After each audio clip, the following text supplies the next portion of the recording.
आप देख रहे हैं क्लास 12th फिजिक्स इलेक्ट्रोस्टैटिक्स यानी स्थिर वैद्युतिकी का वीडियो नंबर 2। पहले वीडियो में हम लोगों ने आवेश के बारे में पढ़ा, उसके बाद कूलाम्स का नियम देखा। आज हम कूलाम के नियम का वेक्टर रूप यानी सदिश रूप देखने वाले हैं।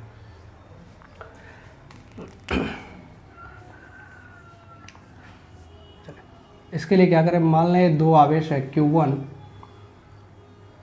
और दूसरा आवेश है Q1 और Q2। इन दोनों आवेशों की जो स्थित सदिश है, Q1 का स्थित सदिश मान लेते हैं वेक्टर R1 और Q2 का स्थित सदिश है R2 वेक्टर। इसका पोजीशन वेक्टर R1 वेक्टर, इसका पोजीशन वेक्टर R2 वेक्टर। चलो ये क्या होगा, Q1 से Q2 अगर इसको बोल दें वेक्टर R, ये क्या है वेक्टर R, तो वेक्टर R कितना होगा R2 minus R1। Vector R vector कितना होगा R2 vector minus R1 vector, और R वेक्टर का जो मैग्नीट्यूड होगा, परिमाण होगा, वह दोनों आवेशों के बीच की दूरी R के बराबर होगी। इतनी बातें पता है आपको, 11th में पढ़ा है। अगर मान लो अगर ये R होता Q2 टू Q1 की तरफ अगर R लेते हैं, Q2 से Q1 की तरफ, तब कितना होता R1 माइनस R2। ये तरीका होता है। चले अब देखें, अभी मान लिया दोनों चार्ज सेम है, दोनों चार्ज समान प्रकृति के हैं, दोनों धन आवेश या दोनों ऋण आवेश। तो बताओ Q2 पर फोर्स किस तरफ लगेगा, इस तरफ, Q1 पर फोर्स किस तरफ लगेगा, इस तरफ। तो अगर बोलें कि Q2 पर Q1 ने कितना फोर्स लगाया F21 यानी दूसरे पर पहले ने कितना फोर्स लगाया, Q2 पर Q1 ने कितना बल लगाया, तो F21। तो कूलाम के नियम के अनुसार इसका जो परिमाण हम लोगों ने कल पढ़ा था वो कितना था 1/4 pi epsilon not Q1 Q2 upon R²। R क्या था, दोनों आवेशों के बीच की दूरी, और यहाँ पे हम देख रहे हैं दोनों आवेशों के बीच की दूरी इस वेक्टर R का परिमाण है। तो ऐसे लिख सकते हैं वेक्टर R का परिमाण यानी माड। ठीक, ये हमारा परिमाण हुआ। अभी कूलाम के नियम के अनुसार स्क्वायर होगा, ये कूलाम के अनुसार ये बल का परिमाण है। इसको वेक्टर में बदलना है, अभी वेक्टर नहीं, अभी सिर्फ परिमाण निकला है। तो परिमाण को वेक्टर में कैसे बदलते हैं, इसके लिए हम लोग जानते हैं किसी वेक्टर में उस वेक्टर के परिमाण से अगर डिवाइड कर दें, भाग कर दें, तो उस वेक्टर के दिशा में एकांक सदिश मिल जाता है, उस वेक्टर के दिशा में एकांक सदिश मिल जाता है। इसका मतलब अगर वेक्टर के परिमाण में एकांक सदिश से गुणा कर दें तो वो वेक्टर में बदल जाएगा। तो ये परिमाण है। अब बल के दिशा में एकांक सदिश ले लें तो बल की दिशा किस तरफ है, इस तरफ। इस दिशा में एकांक सदिश ले लो, इस R वेक्टर का एकांक सदिश क्या ले लेते हैं R²। इस दिशा में क्या है एकांक सदिश है। चलो तभी कहा था एकांक सदिश कैसे निकालते हैं, वेक्टर में मैग्नीट्यूड से डिवाइड करना है, वेक्टर में मैग्नीट्यूड से भाग कर देना है। तो आगे बढ़ते हैं इसको 1/4 pi epsilon not Q1 Q2 upon vector R² की जगह पे लिखेंगे vector R divide by mod of R, और यहाँ मॉड ऑफ R स्क्वायर पहले से है, मॉड ऑफ R हो गया, तो ये हो जाएगा मॉड ऑफ R का क्यूब। ठीक है, vector R upon R mod cube. ठीक है इतना। चले अब R को निकालें तो R कितना होगा, R के लिए भी कहा R2 माइनस R1, तो हो जाएगा 1/4 pi epsilon not Q1 Q2, ये हो गया R मॉड क्यूब, और R के जगह पे क्या हो जाएगा vector R2 minus R1 vector. ये हम लोगों ने क्या निकाल लिया F21 निकाल लिया।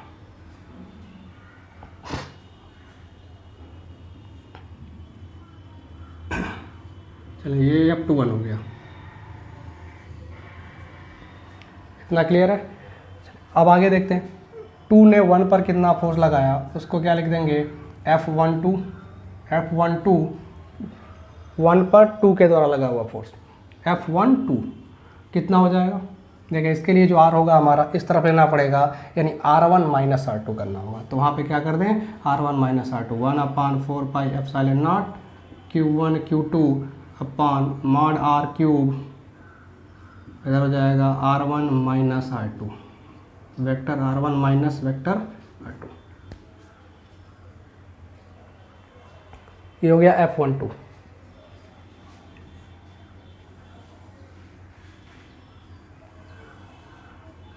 ठीक, अब सोचो ये तभी है जब दोनों आवेश समान हैं, ऐसे होगा। लेकिन अगर एक भी आवेश इसमें से ऋणात्मक हो गया, एक भी आवेश ऋणात्मक हो गया तो क्या बल की दिशा बदल जाएगी। जैसे मान लें ये प्लस हो गया, ये माइनस हो गया, तो माइनस इस तरफ जाएगा, प्लस इस तरफ जाएगा, तो दोनों में बल की दिशा क्या हो जाएगी, बदल जाएगी। अब इधर जाने लगेंगे। तो अब उस दशा में क्या होगा, जब Q2 हमारा एक को इसमें पॉजिटिव और एक निगेटिव हो, जब कोई एक आवेश क्या हो, निगेटिव हो, जब कोई एक आवेश माइनस Q हो जाए, ऐसी स्थिति में क्या होगा, फोर्स की दिशा बदल जाएगी, इस तरफ हो जाएगा। तो चलें उस समय लिखेंगे F21। उस समय F21 कितना होगा, सोचो, दिशा इस तरफ हो गया, इसका मतलब जो R लेंगे इस बार इस तरफ लेंगे, इसका इस पर फोर्स कितना लगेगा, ऐसे, तो R इसका कहाँ होगा, इधर होगा, यानी R1 माइनस R2। तो F21 के लिए क्या लिखेंगे, 1/4 pi epsilon not Q1 Q2 upon mod R cube into R1 minus R2 vector. ये F21 हो जाएगा।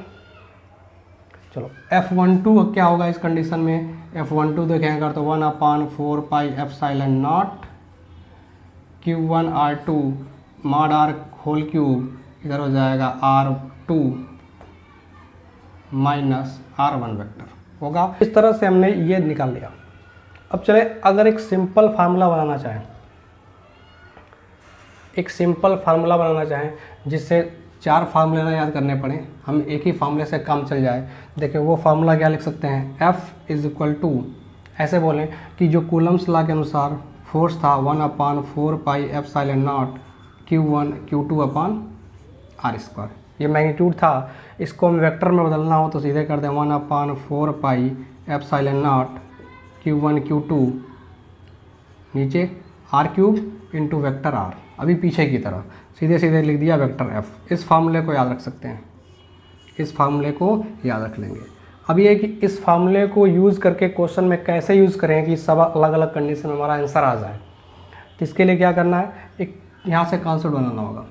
देखें R किधर लेना है, जब इस पर निकाल रहे थे F21 तो देखो R2 माइनस R1 आया है इस तरफ, R2 माइनस R1 ये है, और जब F12 निकाल रहा है तो R1 माइनस R2 इस तरफ है। यानी इस R वेक्टर का हेड उस तरफ लेना है जिस आवेश पर फोर्स निकालना है। R का हेड कहाँ लेना है, उस तरफ, उस आवेश की तरफ जिस पर बल निकालना है। हेड उस आवेश की तरफ होगा जिस पर बल ज्ञात करना है। ठीक है। दूसरी चीज़, अब अगर इस फार्मूले को देखें, इस वाले में F21 जब ये निगेटिव दोनों में से कोई एक था, तब इसका जस्ट फार्मूला उल्टा आया, R1 माइनस R2 आ गया, R2 माइनस R1 था, एक माइनस का डिफरेंस है, बस एक माइनस का बस डिफरेंस है। तो अगर एक माइनस इसमें आ जाए तो ये चीज़ बन जाएगा। अगर उसके लिए वो लिख देंगे तो एक माइनस चेंज करना पड़ेगा। तो एक माइनस क्या करें, वो कहाँ से आ जाएगा, आवेश के चिन्ह से। आवेश पॉजिटिव है या नेगेटिव है तो क्या करते हैं, इसके लिए इस आवेश को चिन्ह के साथ रख देंगे। आवेश को किसके साथ रखेंगे, चिन्ह के साथ। सारी दिक्कत दूर हो जाएगी, एक फार्मूले से सारे क्वेश्चन लग जाएंगे और सारी दिक्कत दूर हो जाएगी। वैसे ये वेक्टर फॉर्म ऐसे निकालते हैं। आई होप इतना बात आपको समझ में आ गया होगा। चलिए क्वेश्चन करते हैं इस पे। क्वेश्चन क्या कि एक पॉइंट है 1, 2, 4 और दूसरा पॉइंट है 3, 5, 6। दो पॉइंट्स हैं, इस पर चार्ज रखा है 2 कूलम, इस पर चार्ज रखा है 1 कूलम। इस पर 1 कूलम, इस पर 2 कूलम। हमसे कह रहा है 2 कूलम पर फोर्स कैलकुलेट करो, 2 कूलम चार्ज पर कितना फोर्स लगेगा। तो चलें इसके अकॉर्डिंग क्या लिखेंगे, F21, 2 पर फोर्स चाहिए तो F21 1 लगाएगा 2 पर, तो F21 इज इक्वल टू 1/4πε0, यही 1/4πε0, इसको क्या ले सकते हैं 9 × 10⁹ इसकी वैल्यू कल पढ़े थे। Q1 × Q2 दोनों का चार्ज तो 1 और 2, तो 1 × 2 मिलकर क्या हो जाएगा 2 अपॉन डिवाइड बाई भाग देना किससे, r³ से। r क्या है, दोनों आवेशों के बीच की दूरी। तो यहाँ तो हमें दूरी नहीं पता, इसके लिए हम क्या करेंगे, जो r वेक्टर था उसका मैग्नीट्यूड है, ये r वेक्टर का मैग्नीट्यूड है। r वेक्टर कैसे लिखेंगे, अभी पढ़े थे, जिस तरफ फोर्स निकालना है जिस आवेश पर उस तरफ हेड ले लेना है, उस तरफ हेड ले लेना है। तो चलो अगर ये R2 है और R1 है तो R2 - R1 हो जाता था। तो R2 कैसे लिखेंगे, R2 कैसे लिखेंगे, अगर इसका कोऑर्डिनेट गिवन है x2 y2 z2, ये सब मैथ है, सिंपल मैथ। चलें इसका हो गया x1 y1 z1, x1 y1 z1, x2 y2 z2। अगर ये कोऑर्डिनेट दिए गए हैं तो इसका जो पोजीशन वेक्टर लिखा जाएगा Q2 का स्थित सदिश, कक्षा 11 में ये सब चीज़ें पढ़े हुए हैं, तो ये हो जाएगा xi plus yj plus zk। X axis की दिशा में एकांक सदिश i कैप होता है, y की दिशा में j कैप होता है, z की दिशा में k कैप होता है। ऐसे ही r1 वेक्टर क्या हो जाएगा, x1 i कैप, और ये x2 y2 था, और ये x1 i cap y1 j cap plus z1 k cap. इस तरह से वेक्टर लिखे जाएंगे इनके। तो इनके कोऑर्डिनेट दिए हैं, तो हमें क्या चाहिए, R2 - R1, F21 निकालना है तो R2 - R1 हेड किसकी तरफ रखना है, इसकी तरफ, तो R2 हो गया और ये R1। चलो इसका लिखेंगे, देखिए 3i + 5j + 6k, ये हो जाएगा 1i + 2i + 1i + 2j + 4k। कैसे घटाएंगे दोनों वेक्टर को, i के कोऑर्डिनेट घटा लो 3 और y के कोफिशिएंट घटा लो 3 और ये 1, तो 3 में से क्या जाएगा 2, तो 2i cap 5j cap minus 2j cap, तो आ जाएगा 3j cap, 6k cap minus 4k cap, तो आ जाएगा 2k कैप।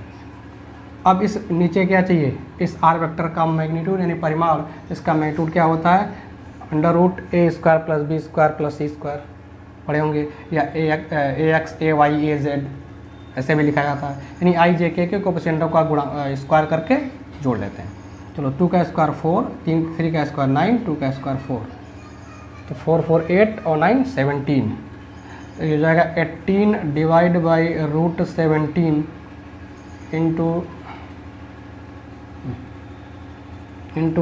10⁹9, फिर हो जाएगा 2i cap plus 3j cap plus 2k cap. यह आ जाएगा F21। इसको आगे अगर सॉल्व करना चाहें, इसका मैग्नीट्यूड निकालना चाहें, तो इसको क्या करें, सॉल्व कर लें, गुणा भाग कर लें इसका, फिर इस वेक्टर के फॉर्म में आ जाएगा ये। और वेक्टर का मैग्नीट्यूड क्या होता है, अभी होता था अंडरवुड करके सॉल्व कर सकते हैं, तो इसको सॉल्व कर लें, इसका मैग्नीट्यूड मिल जाएगा। ये फिलहाल वेक्टर के फॉर्म में आ जाएगा, इसको सॉल्व कर लेंगे। अब मैग्नीट्यूड निकालना हो तो फिर अंडरवुड i के कोफिशिएंट का स्क्वायर प्लस j के कोफिशिएंट का स्क्वायर प्लस k के कोफिशिएंट का स्क्वायर कर लेंगे, तो आंसर आ जाएगा। तो ये था हमारा कूलाम के नियम का सदिश रूप, और उस पर बेस्ड एक क्वेश्चन करा। नेक्स्ट वीडियो में बहुत सारे क्वेश्चन कराए जाएंगे।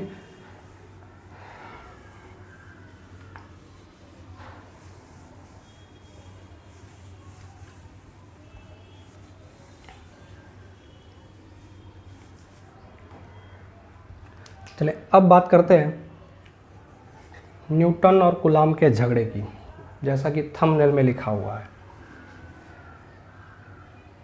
तो मान लें कि 2 इलेक्ट्रॉन या प्रोटॉन, कुछ भी ले लें, मान लें 2 इलेक्ट्रॉन हैं, तो कूलाम ने कहा कि इन दोनों के बीच वैद्युत प्रतिकर्षण बल लगेगा, यानी इलेक्ट्रोस्टैटिक फोर्स ऑफ रिपल्सन का लगेगा, इलेक्ट्रिक फोर्स लगेगा, इलेक्ट्रोस्टैटिक फोर्स लगेगा। तो उसके लिए इन्होंने कितना बता दिया कि जो F इलेक्ट्रिक फोर्स है, Fe कितना है, वो 1/4πε0 Q1 Q2 दोनों का आवेश, यानी इलेक्ट्रॉन का आवेश E अपॉन डिस्टेंस मान लेते हैं r, तो r², इतना फोर्स लगेगा। लेकिन हम न्यूटन ने कहा, न्यूटन के अनुसार इन दोनों आवेशों के बीच कुछ ना कुछ दोनों आवेशों के बीच द्रव्यमान होगा और द्रव्यमान के कारण दोनों के बीच गुरुत्वाकर्षण बल भी लगना चाहिए। तो अगर गुरुत्वाकर्षण बल इधर लग रहा है और अट्रैक्शन इधर लग रहा है, इस दशा में जो फोर्स हम लोग लिख रहे थे वो क्या हो गया, गलत हो गया, कुछ और होना चाहिए। तो इसके लिए क्या करें, दोनों फोर्सों को निकालें। Fe निकाला, इसको सॉल्व कर लें तो इसका मान होता है 9 × 10⁻⁹ इतने का। इलेक्ट्रॉन का आवेश 1.6 × 10⁻⁻19 इंटू 1.6 × 10⁻⁻19 दो बार था अपॉन r²। इसको सॉल्व कर लें, 1.6 इंटू 9 तीनों का मल्टीप्लाई करेंगे तो आएगा 23.04। मैंने मल्टीप्लाई कर लिया, आप कर लेंगे 23.04। इसका इंटू कितना आ जाएगा 10⁻⁻19 -38 और +9 तो -29 आ जाएगा।